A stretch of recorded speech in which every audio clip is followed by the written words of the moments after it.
Hello বন্ধুরা, আরবন্ধন টিপলি চ্যানেলে তোমাদের সবাইকে স্বাগত। আমি আছি মোহাম্মদ সোহাগ তোমাদের সাথে। আজকের এই ভিডিওটি হচ্ছে একটি ইন্টারেস্টিং ভিডিও।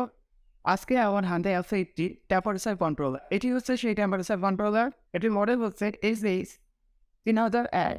এটি একটি টেম্পারেচার কন্ট্রোলার। এটি কিভাবে ব্যবহার করতে হয় এবং আমরা এটি কোথায় ব্যবহার করব এবং এটি কিভাবে কুলিং এবং হিটিং দুই ধরনের ভাবে ব্যবহার করা যায় এই বিষয় নিয়ে আমি আলোচনা করব। আজকের এই প্র্যাকটিক্যাল ভিডিওটি দেখার জন্য অবশ্যই সবাই আমার সাথে থাকবে। তো আর দেরি না করে চলো শুরু করা যায়। আমি এখন তোমাদের সামনে যে গ্যাজেটটি দেখাচ্ছি এটি হচ্ছে টেম্পারেচার কন্ট্রোলার। এর মডেল হচ্ছে XH3001। তো এই কন্ট্রোলারের মধ্যে আমরা একটু খেয়াল করলে দেখতে পারবো ইনপুটের জন্য দুটো তার দেওয়া আছে, অর্থাৎ আমরা এখানে সোর্স হিসাবে 220 ভোল্ট ইনপুট করব। আর এটা হচ্ছে লোড, অর্থাৎ আমরা যে নোডে চালাবো বা এটির মাধ্যমে যেটিকে কন্ট্রোল করব সেটি ব্যবহার করার জন্য এই দুটো তার দেওয়া আছে। আরেকটি বিষয় দেখা যাবে যে এখানে একটি টেম্পারেচার কন্ট্রোলার আছে, অর্থাৎ এই মেটাল কন্ট্রোলার দিয়ে আসলে টেম্পারেচারকে ডিটেক্ট করা হয়। এটি আসলে আমাদের মূলত টেম্পারেচার কত ডিগ্রি আছে সেটা ডিটেক্ট করে থাকে। এটি একটি মেটাল থার্মোস্ট্যাট। তো এই ছিল টোটাল যে এর সাথে তারের অংশগুলো, এবং আমরা এর ব্যাক সাইডে দেখতে পাচ্ছি যে এটি 110 থেকে 220 ভোল্ট ইনপুট করা যায়, 1500 ওয়াট পর্যন্ত এটি সাপোর্ট করে। তো এখন আমরা এটি কীভাবে কাজ করে সেটি জানাবো। তো তার আগে বলে দিই, এটি আসলে দুই ধরনের কাজ করে থাকে। একটি হচ্ছে হাই টেম্পারেচার হলে, অর্থাৎ আমরা টেম্পারেচারকে হাই করে ব্যবহার করতে পারবো, টেম্পারেচারকে লো অর্থাৎ হাই লো দুটি ক্ষেত্রেই ব্যবহার করতে পারবো। অর্থাৎ এমনভাবে ব্যবহার করতে পারবো যে এত ডিগ্রি সেলসিয়াস, ধরেন আমরা 60 ডিগ্রি সেলসিয়াস কন্ট্রোল করবো, 60 ডিগ্রি সেলসিয়াসের উপরে গেলে আমাদের ডিভাইসটি অফ হয়ে যাবে। দেখা যাচ্ছে আমরা যদি লোয়ের ক্ষেত্রে ব্যবহার করতে চাই তাহলে এমন করতে পারি যে 30 ডিগ্রির নিচে নামলে আমাদের ডিভাইসটি অফ হয়ে যাবে। অর্থাৎ আমরা হাই টেম্পারেচারে ইউজ করতে পারবো এবং লো টেম্পারেচার দুটিতেই ইউজ করতে পারবো। এখানে খেয়াল করে দেখবেন দুটো বাটন আছে, একটা হচ্ছে স্টার্ট টেম্পারেচার আর এটা হচ্ছে স্টপ টেম্পারেচার। এই দুটির মাধ্যমে মূলত কন্ট্রোল করা হয়। তো আমি এখন এই সেন্সরটিকে সোর্সের সাথে যোগ করব, অর্থাৎ এখানে সোর্স ইনপুট করব, লাইন দেব 220 ভোল্ট, আর এটি আমরা একটি নোডে ব্যবহারের জন্য একটি এলইডি বাল্বের সাথে যুক্ত করব। আমাদের টেম্পারেচারটি এখন আমরা নোডের সাথে যুক্ত করেছি এবং সোর্সের সাথে, অর্থাৎ এতে আমরা এখন 220 ভোল্ট কারেন্ট ইনপুট করব এবং এটি নোডে কীভাবে কাজ করে অর্থাৎ কীভাবে কন্ট্রোল করে সেটি আমি প্র্যাকটিক্যালি দেখাবো। তো আমি এখন টেম্পারেচারটিতে সোর্স ইনপুট করব, অর্থাৎ লাইন দেব। আপনারা দেখতে পাচ্ছেন লাইন দেওয়ার সাথে সাথে আমার এই লাইটটি জ্বলছে। অর্থাৎ এখন কিভাবে এই টেম্পারেচারটি আমরা কন্ট্রোল করব সেটি আমি দেখাবো। তো সেই জন্য আপনাদেরকে দেখাচ্ছি, এখানে আমাদের টেম্পারেচার সেন্সরে 30 ডিগ্রি সেলসিয়াস অর্থাৎ 30 ডিগ্রি সেন্টিগ্রেড তাপমাত্রা দেখাচ্ছে। তো আমি প্রথমে বলেছিলাম এখানে প্রথম বাটনটি হচ্ছে স্টার্টিং আর পরটি হচ্ছে স্টপ। এটা বর্তমানে রুম টেম্পারেচার কত আছে সেটি দেখাচ্ছে, অর্থাৎ এটি স্বাভাবিক তাপমাত্রা কত আছে সেটা দেখাচ্ছে। এই যে টেম্পারেচার সেন্সরটি আছে এই সেন্সরটি আসলে ডিটেক্ট করছে। এটিকে যদি আমরা হিট দিয়ে দিই, অর্থাৎ এটা যদি গরম ডিটেক্ট করে তাহলে এটা টেম্পারেচার বেড়ে যাবে, আর এটা যদি আমরা ঠান্ডা করি তাহলে টেম্পারেচার কমে যাবে।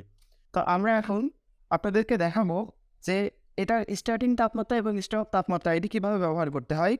আর এখন আমি এটাকে কত ডিগ্রি সেলসিয়াস তাপমাত্রা হলে আমার লাইটটি অফ হবে এবং কত ডিগ্রিতে আমাদের লাইটটি অন হবে সেটি আমি সিলেক্ট করে দেবো। তাহলে আমি এখানে এটা হচ্ছে স্টার্টিং আর এটা স্টপ। তো একবারে ক্লিক করলে দেখা যাবে এখানে আমি কত ডিগ্রি সেলসিয়াস তাপমাত্রা ক্লিক করে রেখেছি অর্থাৎ স্টার্টিংয়ে। আবার পাশেটা যদি আমরা একবার ক্লিক করি তাহলে দেখা যাবে এখানে কত ডিগ্রি সেলসিয়াস তাপমাত্রা আছে, এবং কিছুক্ষণ রেখে দেওয়ার পরে দেখা যাবে স্বাভাবিক তাপমাত্রা যেটি সেটি ডিটেক্ট করছে। তো আমি এখন স্টার্টিং তাপমাত্রা অর্থাৎ এখানে ক্লিক করলাম, একটু কিছুক্ষণ চেপে ধরে রাখলাম, রাখার পরে এই যে তাপমাত্রা বাড়ানো বা কমানো যাচ্ছে। তো আমি এখন স্টার্টিং তাপমাত্রা এখানে করে দিলাম 40 ডিগ্রি সেলসিয়াস।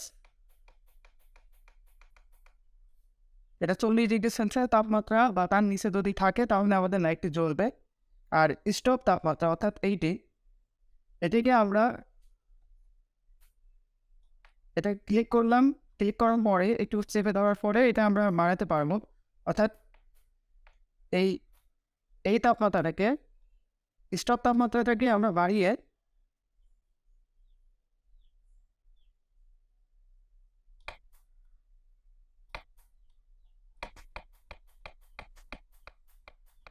60 ডিগ্রি করে দিলাম। তো এখন এই সেন্সরটি যদি 60 ডিগ্রি তাপমাত্রা রিটেন করে তাহলে আমাদের লাইটটি স্টপ হয়ে যাবে অর্থাৎ অফ হয়ে যাবে। আর যদি 40 ডিগ্রির নিচে তাপমাত্রা, অর্থাৎ আমাদের স্বাভাবিক তাপমাত্রা 40 ডিগ্রির নিচে থাকে, তাহলে আমাদের লাইটটি অন হবে। তো এখন আপনারা খেয়াল করছেন আমি এটিতে পাওয়ার ইনপুট করেছি, আর এখানে আমাদের রুম টেম্পারেচার দেখাচ্ছে 30 ডিগ্রি সেলসিয়াস। তো আমি একটি লাইট লাগিয়েছি এখানে। তো এই লাইটটি এখন জ্বলছে, অর্থাৎ এই সেন্সরে এখন আমাদের রুম টেম্পারেচার 30 ডিগ্রি সেলসিয়াস। এটা হচ্ছে 40-এর নিচে যতই থাকবে তখনই এই লাইটটি জ্বলতে থাকবে, অর্থাৎ এটা যখন হিট বেড়ে 60 ডিগ্রি সেলসিয়াস তাপমাত্রা ক্রস করবে তখন আমাদের লাইটটি স্টপ হবে। তবে আপনাদেরকে সেটা এখন দেখাবো। আমি এটি লাইটারের মাধ্যমে এখন এখানে একটু হিট দিচ্ছি, আর আপনারা একটু খেয়াল করবেন তাপমাত্রাটি কিভাবে বাড়ছে।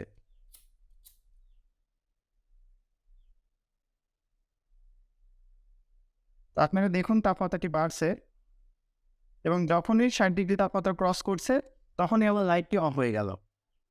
আবার এটি যখন স্টার্ট করতে হলে আমাদের স্টার্টিং তাপমাত্রা আমরা 40 ডিগ্রি সেট করে দিয়েছি, অর্থাৎ 40 ডিগ্রির নিচে যখন নামবে তখন আমাদের লাইটটি অন হবে।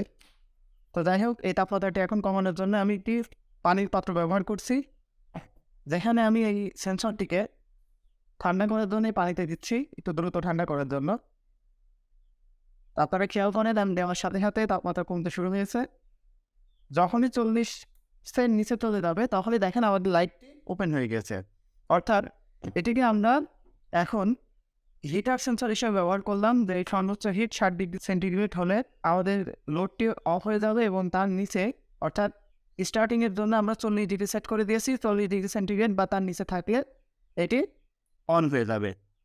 তো এইভাবে আসলে সেন্সরটি কাজ করে। এটিকে আমরা কুলার হিসেবে কাজ করাতে পারি, অর্থাৎ তাপমাত্রা যদি আমরা উল্টিয়ে দিই, অর্থাৎ এখানে স্টার্টিং 40 দিয়েছে, এখানে স্টার্টিং যদি আমরা 60 দিয়ে দিই এবং স্টক তাপমাত্রা যদি 40 দিয়ে দিই, তাহলে কী হবে, উল্টা হয়ে গেল। অর্থাৎ তখন আমাদের এটি কুলার তাপমাত্রা হিসেবে কাজ করবে, যে 60 ডিগ্রি সেলসিয়াস তাপমাত্রার উপরে উঠলে এটি চালু হবে, আর 40 ডিগ্রির নিচে নেমে গেলে এটি বন্ধ হবে। তো এভাবে 2 ধরনেরভাবে কাজ করা যায়। তো আমি শুধু একটি পরীক্ষা করে দেখালাম। পরবর্তীতে ইনশাল্লাহ কোনো ভিডিওতে আবার আরও বেশি বিস্তারিত নিয়ে আলোচনা নিয়ে কোনো দিন আবার ভিডিও বানাবো। তো সেই পর্যন্ত সবাই ভালো থাকবেন, সুস্থ থাকবেন। তো বন্ধুরা, এই ছিল আমার ভিডিওটি। যদি আবার এই ভিডিওটি ভালো লেগে থাকে তাহলে অবশ্যই বেশি বেশি করে আমার ভিডিওতে লাইক দিবে, শেয়ার করবে, এবং এই ভিডিও সম্পর্কে যদি কোনো কিছু লেখা থাকে বা বিস্তারিত জানতে ইচ্ছা হয় তাহলে অবশ্যই কমেন্ট বক্সে জানাবে, এবং আরও অন্যান্য বিষয়ে ভিডিও দেখতে অবশ্যই আমার চ্যানেলটিকে সাবস্ক্রাইব করবে, পাশে থাকা বেল আইকনটা অবশ্যই ক্লিক করবে। এতক্ষণ আমার সাথে থাকার জন্য ধন্যবাদ সবাই।